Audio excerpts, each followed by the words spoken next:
स्थिति रहे, सदैव ज्ञान बढ़ता रहे। तो ये क्या है कि हमें सदैव गुरुजनों से आशीर्वाद लेते रहना चाहिए या हमें शिक्षा लेनी चाहिए। तो ये बड़ा सुंदर जो है भगवान ने यहाँ पर जो हमें जो शिक्षा मिलनी चाहिए। भगवान ने कहा वो बात तो सब ठीक है, ये बता तेरे हाथ की पीड़ा में दूर कर तू क्या हुआ। बोले कन्हैया हाथ में पीड़ा हो रही है। भगवान ने कहा कर ले बात, पीड़ा तेरे हाथ में दबा सर को टांग को रहा हूँ, ला मैं अब तेरे हाथों को दबा के तेरी पीड़ा को दूर ही कर देता हूँ। तो डाला भगवान ने बगल में हाथ, और जो चावल की पोटली थी वो भगवान ने निकाल ली। भगवान ने कहा सुदामा भाभी जी ने ऐसा प्रसाद दिया तू छुपाए रखा। तो एक मुट्ठी भगवान ने ली और क्या कह दिया भगवान ने, सुदामा के सामने नहीं कहा। भगवान का यही भाव है, भगवान देते हुए नजर नहीं आते। हम तो कुछ देंगे तो 50 को बता कर देंगे। तो भगवान ने चावल की मुट्ठी ली और क्या कहा अपने मन में कि जो ठाठ मुझ कृष्ण की वो ठाठ मेरे भक्त सुदामा के हो जाए। अब बताओ, जो ठाठ कृष्ण के वो ठाठ सुदामा के हो जाए तो भगवान कृष्ण तो असंख्य प्रमाण के माने के कैसे ठाठ है भगवान के, तो ठाठ सुदामा के हो जाए। दूसरी मुट्ठी जब लेने लगे तो रुक्मिणी जी ने रोक दिया। तो उसमें हमारे आचार्य बताते हैं कि वो खुद भी सुदामा बनना चाह रहे थे दूसरी मुट्ठी लेकर। अब एक मिसाल है, आप कहीं काम करते हो तो आपके जो है वो मोहल्ले की घर की स्थिति ठीक नहीं है, आए दिन बत्तियों का रोना है, अगर वर्षा आ जाए तो पानी भर जाए तो जा नहीं सकते। अब आप नहीं गए, साहब को बता दिया भाई थोड़ा दिक्कत हो गई, तो साहब बोलेगा तुमने तो बहाना बना रखा हैगा, क्योंकि साहब अच्छी जगह पर रहने वाले हैंगे, वहाँ पर ऐसी स्थिति होती नहीं है। अब हमारे घर में ऐसी स्थिति हो रही तो साहब को थोड़ी पता लगने वाला। पता कब लगेगा कि साहब जी जब यहाँ आके रुकेंगे ना तब उनको स्थिति पता लगेगी होती क्या है। तो सुदामा की क्या स्थिति थी, अब बोलने से सुनने से थोड़ी पता लगेगा। तो इसलिए भगवान जो है दूसरी मुट्ठी में खुद सुदामा बनना चाह रहे थे कि जो दशा सुदामा की थी, फटी धोती थी, धूल से लथपथ शरीर था, और कब तक इनके घर में धूप आती थी जब तक सूर्यदेव मौजूद होते थे। बारिश तो ऐसे होती थी जैसे बाहर जो बारिश बरस रही है वही घर में बारिश बरसती थी। तो भगवान यही विचार कर रहे थे कि मेरा भी ऐसा घर होगा, मेरा भी धूल से लथपथ शरीर होगा, मेरे भी पग में चप्पल नहीं होगी, मेरी भी धोती फटी होगी, तब मुझे पता लगेगा कि सुदामा की क्या स्थिति थी।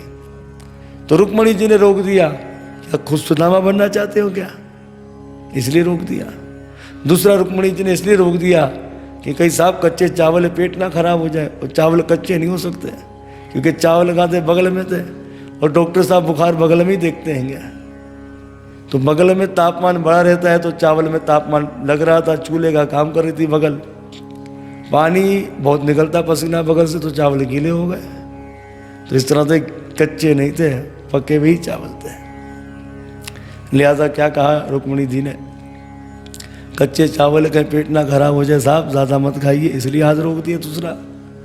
और तीसरा कारण ये है कि ऐसी महाविभूति है, ऐसे महापुरुष हैं, तो ऐसे महापुरुष का प्रसाद अकेले खाओगे, अरे हमें नहीं खिलाओगे क्या, इसलिए हाथ रोक दिया।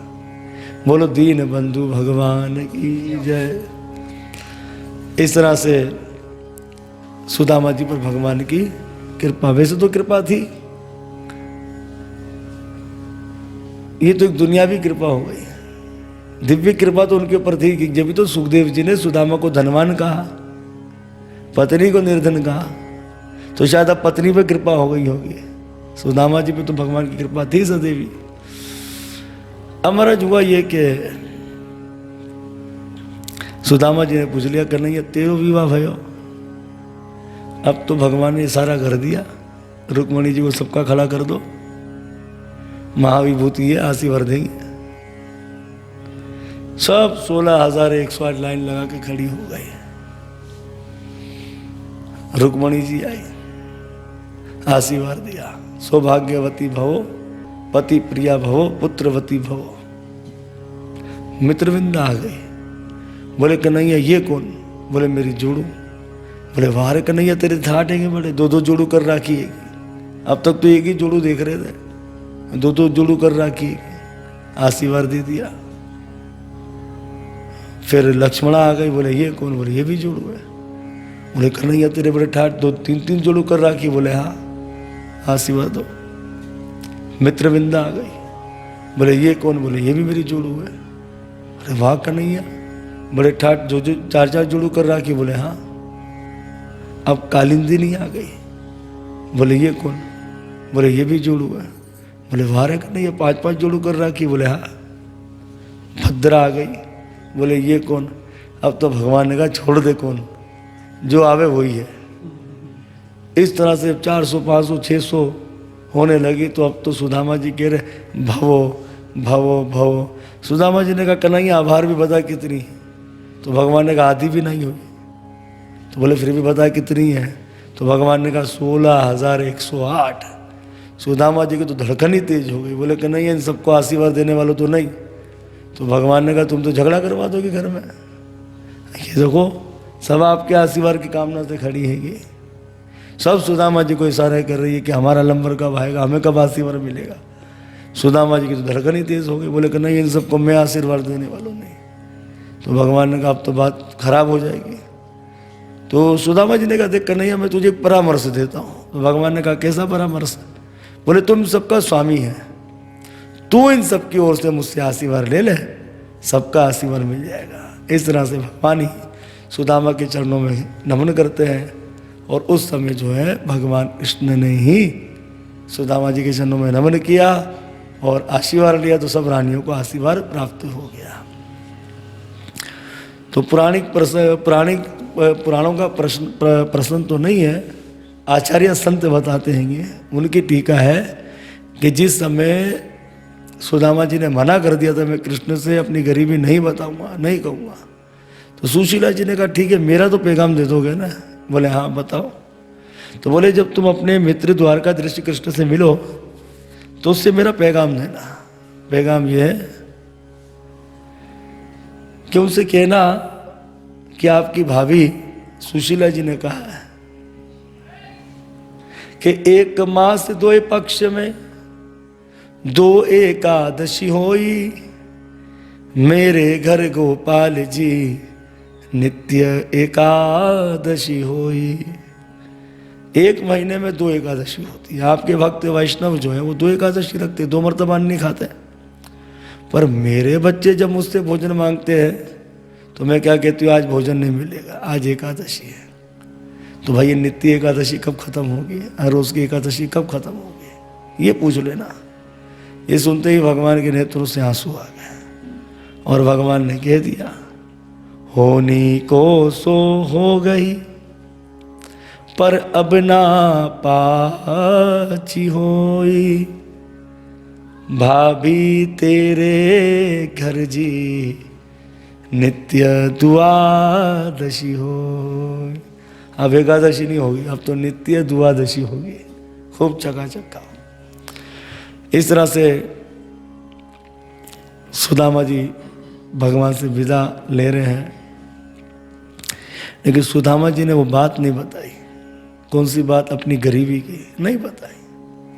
भगवान ने पूछा सुदामा जी कैसे चल रहा है? बोले मस्त है सरकार, आपकी कृपा से कोई समस्या नहीं है, मस्त है। इस तरह से सुदामा जी विदा हो गए। अब सुदामा जी अपनी नगरी पहुंच गए, पर आज वो झुपड़ियां नहीं है, आज वहां पर एक दिव्य महल खड़ा है। तो सुदामा जी को ऐसा लगा कि मैं कहीं अब तक द्वारका के अंदर तो नहीं घूम रहा। इतने में अटारी से सेवक ने देख लिया कि हमारे महाराज आ गए हैं। तो उस समय जो है सुशीला ने बड़ी दिव्य साड़ी पहन रखी थी, सोने की थाली हाथ में थी, हीरे का हार था गले के अंदर। तो सुदामा जी अपने स्वामी जी, सुशीला जी अपने स्वामी जी का पूजन करने के लिए जा रही है नगरी की ओर, मतलब उनके पास। तो सुदामा जी को ऐसा लगा शायद ये द्वारकापुरी है, तो द्वारका की कोई राजकुमारी जा रही होगी कहीं पूजन करने के लिए, तो थोड़ा खिसकने लगे। सुशीला जी ने कहा स्वामी जी कहाँ जा रहे हो? अरे सुदामा जी ने ध्यान की आवाज़ तो मेरी सुशीला जी की है। अब जब टुकर टुकर देखा तो चौंक गए सुदामा जी। बोले सुशीला वाह तेरी साड़ी, वाह सोने की थाड़ी, वाह हीरे को और कहाँ से आयो? बोले तेरे उसने दिया हैगा। ये सब उसी की कृपा है। इसलिए कहते हैं तुझे देते देखा नहीं, तुमने सब कुछ दे दिया। भगवान देते हुए नजर नहीं आते, बस सब कुछ हमें दे देते हैं। ऐसे भक्त वत्सल भगवान को हम बारम्बार कोटि कोटि नमस्कार करते हैं। सुदामा का चरित्र भक्ति को जागृत करने वाला है, भगवान की कृपा प्रदान करने वाला है। ऐसे सुदामा जी को हम बारम्बार नमस्कार करते हैं।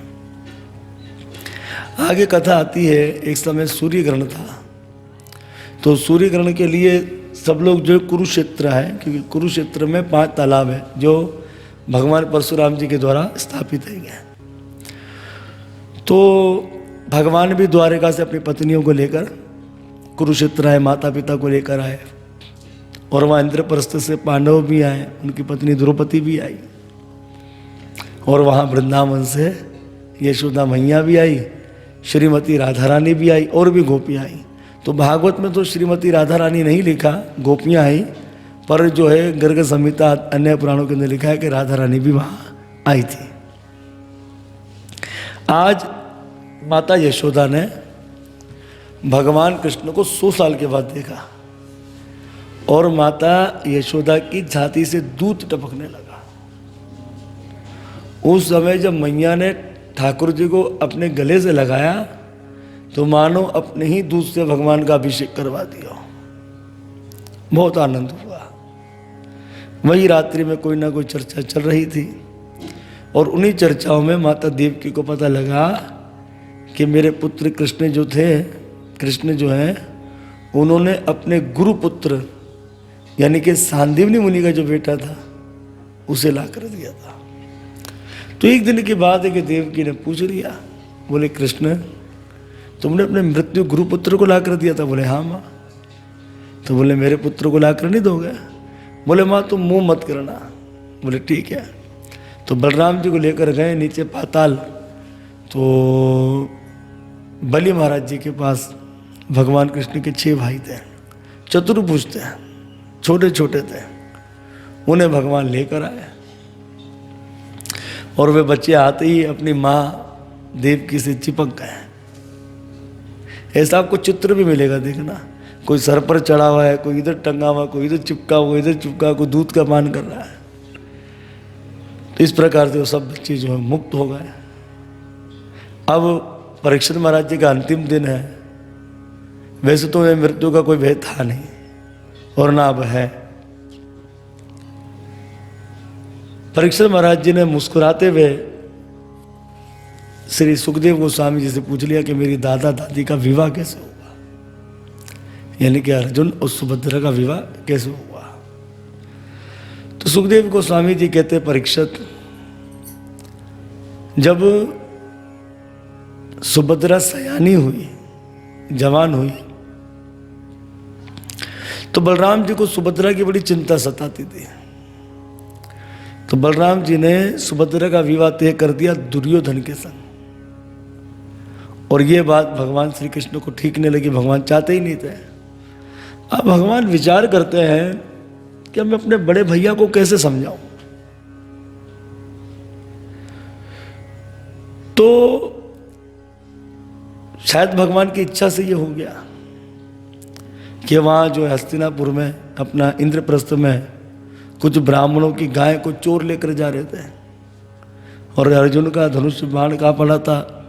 अपना युधिष्ठिर महाराज जी के द्रौपदी के भवन में था, लेकिन द्रौपदी के भवन में उस दिन युधिष्ठिर महाराज जी विराजमान थे। और महाभारत के अनुसार 5 भाइयों में एक नियम था कि जो भी द्रौपदी के पास बैठा होगा, अगर कोई चला गया उसे 12 वर्ष का वनवास हो जाएगा। ये बात अर्जुन जानते थे। तो अर्जुन केवल किसके लिए गए? गौ रक्षा के लिए, धर्म के लिए गए। अर्जुन ने अपना धनुष बाण उठाया, देखा भी नहीं इनकी ओर। अर्जुन चल दिए, गायों की रक्षा करी। अब बात ये हुई कि युधिष्ठिर बैठे थे, तो अब तो अर्जुन को संन्यास लेना पड़ेगा। युधिष्ठिर महाराज जी ने नकुल ने, सहदेव ने, भीम ने, यहाँ तक द्रौपदी ने कहा कि आपने धर्म के लिए कार्य किया था, आप संन्यास मत लें। अर्जुन ने कहा नहीं, जो बात हुई है वो पक्की होगी। तो अर्जुन कहाँ चले गए? संन्यास पर चले गए। तो संन्यास पर गए तो दाढ़ी मूंछ भी उनकी बढ़ गई थी। इस तरह से अर्जुन चले गए सोमनाथ जी के दर्शन के लिए गुजरात, और वहीं अर्जुन की भेंट भगवान कृष्ण से हो गई है। दोनों ही एक दूसरे के मित्र हैं। तो उस समय भगवान कृष्ण ने कहा, देख अर्जुन, मैं चाहता हूं कि मेरी बहन